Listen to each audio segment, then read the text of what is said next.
bom dia, boa tarde, boa noite, quem sabe, boa madrugada, dependendo do horário que você esteja assistindo a esse vídeo.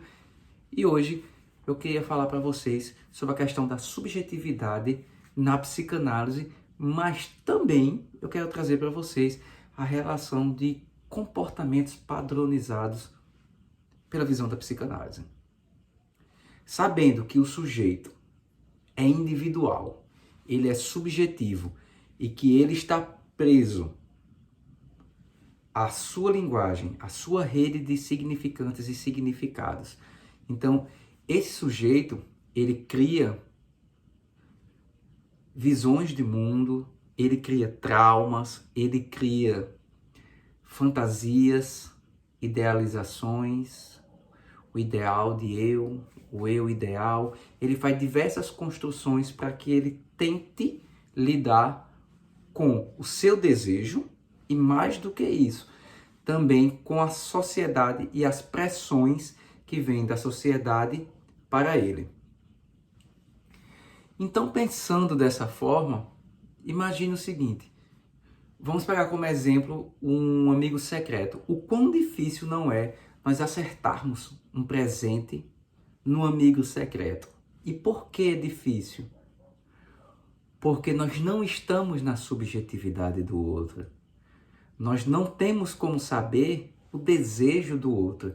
Porque o nosso desejo, por mais que nós tenhamos o costume de desejar a partir do que imaginamos que o outro deseja, quando nós temos a incumbência de adivinhar o desejo do outro, nós falhamos, porque cada realidade é única e cada desejo também é único. E isso nos angustia. Como eu costumo dizer para os meus alunos e para as minhas alunas, a angústia, ela não é de todo ruim. Ao contrário, a angústia, ela é muito motivadora nossa. Quando nós sabemos lidar com a angústia, ela nos motiva para diversas coisas. Nos motiva para a mudança, nos motiva também para a união entre pares, nos motiva para ser até o alicerce entre essa união dos pares.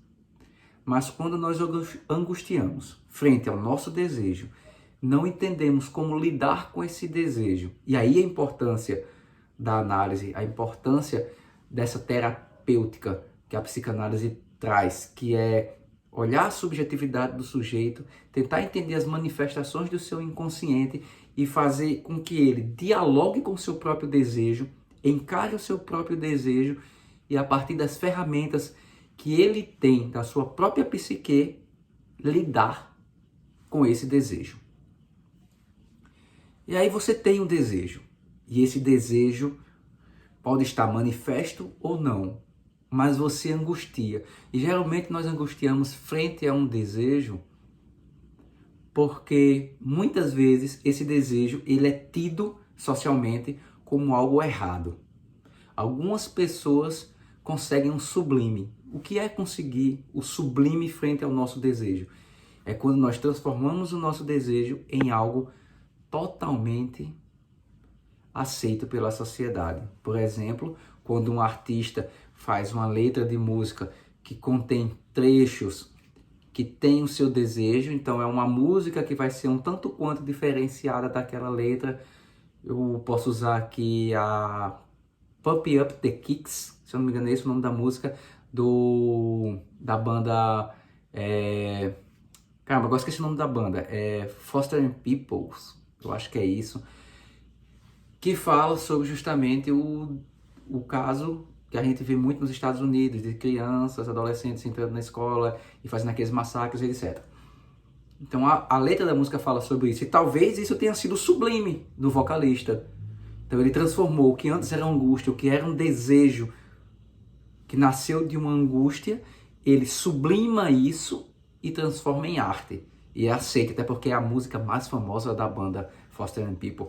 Não só a música mais famosa, mas também como a melhor música da banda. Eu posso pegar, por exemplo, não estou dizendo que seja o desejo real, né? Aqui é um exemplo, aí eu estou conjecturando, o Quentin Tarantino. Talvez ele tenha dentro dele um desejo voltado para essa violência extrema, mas eu não posso realizar a violência. Se eu não posso, eu vou para o sublime Então eu transformo isso em arte. Eu transformo o meu desejo de violência em arte. E como esta agora é arte, ela é aplaudida. Então eu gozo nesse desejo, transformando ele em realidade de uma forma que a sociedade pode aceitar o meu desejo. E quando nós não conseguimos sublimar esse desejo, há uma série de coisas que podem acontecer. Nós temos, quando não sublimamos um desejo que não é aceito por nós, que não é aceito pela sociedade, nós podemos ter algo chamado de formação reativa. E o que seria a formação reativa? Formação reativa é quando esse desejo que eu tenho, esse desejo que eu não aceito, esse desejo que a sociedade me pressiona para que eu não o assuma e não o realize. Então eu viro aquela pessoa que está constantemente militando contra o desejo do outro, contra aquele outro que assume o seu desejo, que realiza o seu desejo. Então eu milito, eu sou contra, eu difamo, eu tento extirpar da sociedade a manifestação real daquele desejo, já que eu não me permito assumir o meu desejo e sequer, muito menos, realizá-lo. Mas tem uma coisa interessante, o comportamento de bando. Comportamento de bando que é muito estudado dentro da área da psicologia, nós podemos entender também como a negativa do nosso desejo. Muitas vezes o desejo de falar, muitas vezes o desejo de se expressar como queria, de realizar um seu desejo, seja um desejo do âmbito sexual, seja um desejo no âmbito acadêmico, no âmbito do trabalho, porque às vezes nós só arrumamos um trabalho ou fazemos um curso para agradar um terceiro, para agradar um familiar, para agradar pai, para agradar mãe, para agradar esposa. E isso nos paralisa. E quando nos paralisamos por não realizarmos o nosso desejo em detrimento do desejo do outro, nós tendemos a ir para o comportamento de massa. Eu nego o meu desejo, abraço o comportamento das massas, anulo a minha identidade, a minha subjetividade e começo a fazer parte de uma manada, fazer parte de uma massa, ser apenas mais um gado, ou como eu gosto muito do termo, another brick in the wall, ser mais um tijolo na parede.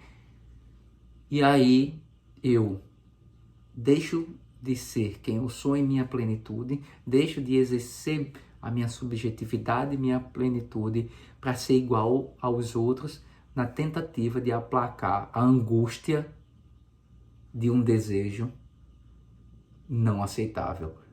E nessa tentativa de aplacar a angústia, eu angustio, eu adoeço, eu guardo, eu recalco e aí eu somatizo. O meu corpo começa a adoecer, não só a minha mente.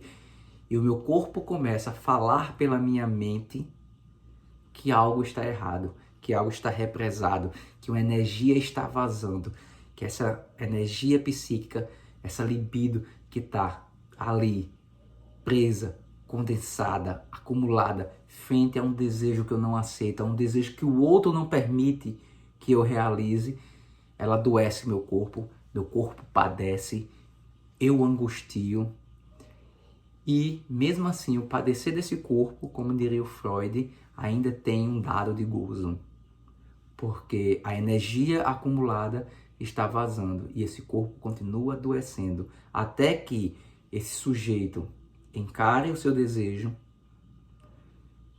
olhe para o seu abismo, permita que o abismo lhe olhe de volta, reconheça os seus demônios e assim ele possa ressignificar, que ele possa reinterpretar, que ele possa dar sentido a esse desejo, que ele possa contorcer aquilo que antes o contorcia e que ele possa dizer: sou um sujeito do desejo, tenho este desejo. E aí, com a consciência do desejo, ele escolher, conscientemente, ele escolher de forma plena aonde ele deseja por fazer ou transformar o seu desejo. Eu espero que vocês tenham gostado desse vídeo. Muito obrigado de coração. Me segue, dá aquele joinha, comenta aqui, compartilha e valeu, até mais e até a próxima.